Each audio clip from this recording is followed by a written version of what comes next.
நண்பர்களே, நான் வந்து இன்றைக்கி உங்களுக்கு ஒரு கதை சொல்ல போகிறேன். அந்த கதையை நல்லா எல்லோரும் கேட்டுக்கோங்க. வாங்க கதைக்குள்ளே போயிடலாம். மாவீரன் அலெக்சாண்டர் வந்து பல நாடை வென்றுட்டு அவர் தாய் நாட்டுக்கு திரும்பிட்டு இருப்பார். அப்படி திரும்பிட்டு இருக்கும்போது என்ன ஆச்சுன்னா, அவருக்கு வந்து உடல்நிலை சரியாயிடுச்சு. உடல்நிலை சரியான ஒன்று அவருக்கு வந்து தெரிஞ்சு போச்சு. இனி நம்மளுக்கு வந்து கடைசி காலம் நெருங்கிடுச்சு, இனி நம்ம வந்து மரணம் அடைஞ்சிருவோம் அப்படின்ட்டு உடனே அவங்க படத்தலைவர் தளபதிகளை கூப்பிட்டாரு. வாங்க, இந்த மாதிரி நான் வந்து மரணம் அடைகிற நேரம் நெருங்கிடுச்சு, ஆனால் என் கடைசி ஆசையை வந்து நீங்கள் நிறைவேற்றணும் அப்படின்ட்டு. சரி, உங்கள் கடைசி ஆசை என்ன பண்ணா அப்படின்ட்டுருக்காரு. என்னை வந்து சாவப்பட்டி என்னோடய சாவப்பட்டியை வந்து மருத்துவர்கள்லாம் தூக்கிட்டு போகணும் அப்படின்ட்டுருக்காங்க.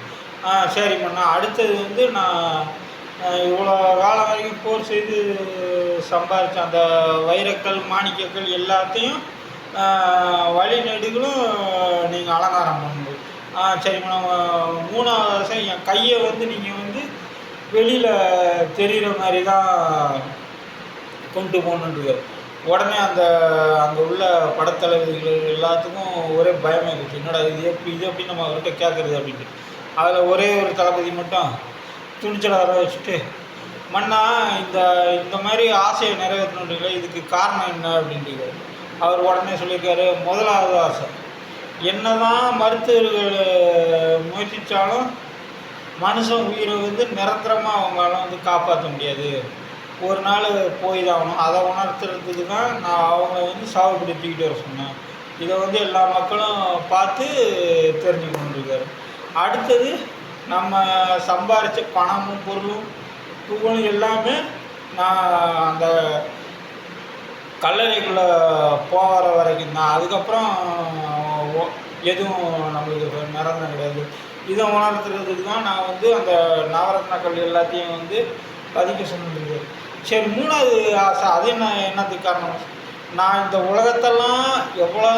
உலகத்தையே வென்று எவ்வளவு தான் பொருள் சேர்த்து வச்சுருந்தாலும் போகும்போது ஒன்று எடுத்துகிட்டு போகல அப்படின்ற உணர்த்தை தான் என் கையை வந்து நான் வெளியில் போட சொன்னேன் அப்படின்ட்டு.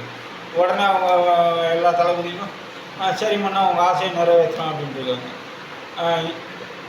இதுதான், என்ன தான் நம்ம வந்து பணம் பொருள் எல்லாம் சேர்த்து வச்சு என்ன தான் பண்ணாலும் கடைசியில் நம்மளால் ஒன்றுமே கொண்டு போகணும். நமக்கு சேர்த்து வச்ச புண்ணியம் பேர் இதுதான் நம்ம கூட வரும். அதை உணர்த்தது தான் இந்த கதை.